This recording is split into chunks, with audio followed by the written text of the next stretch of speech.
If DBT is considered a behavioral therapeutical approach, in this case, why is the book called Cognitive Behavioral Therapy?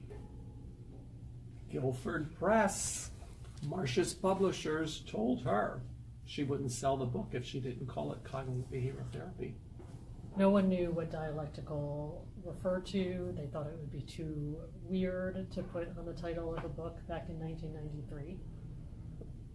Now, I think it raises the question about whether DBT is a cognitive behavioral therapy or not. And I have to say, the more I do this treatment, the more I actually think it is a cognitive behavioral therapy. And yet, I think we approach it from a very different perspective. There was a time when I was insistent that this was not a cognitive behavioral therapy. I really kept saying this is behavior therapy, straight behavior therapy. And I still think that's true, except now I just think I give a lot more acknowledgement to how much cognition is dealt with in the treatment, but from a different kind of perspective than what most people would think a cognitive therapy would do. So, going on this road that you're talking, how does DBT understand cognitions? I think this is the question. So, in a standard cognitive therapy, people really see cognition as the heart of the matter. You know, they see problematic cognitions as the things that have to be attended to and solved, really targeted. Is where DBT would say emotions are at the heart of the matter. And so we don't place a primacy on cognitions. We would deal with cognitions more to the degree that they are affecting emotion, and we also don't see them as something separate. They're just another behavior.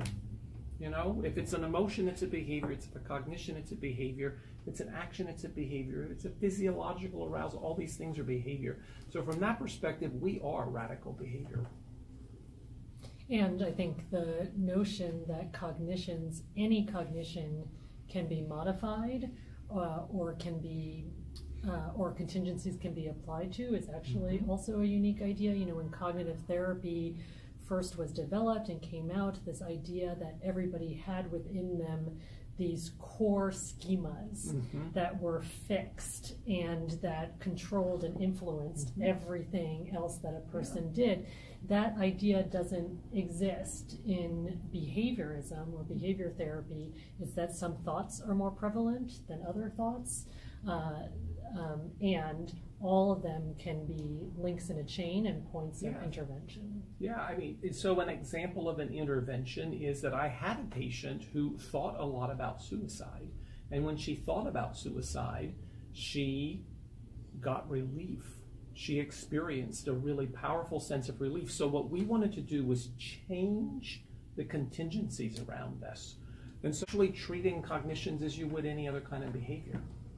The other way I think that cognitions, providing relief is a really important function of a lot of cognitions, and cognitions functioning as escape behavior or avoidance is another one that you find a lot by doing chains and identifying patterns of behavior.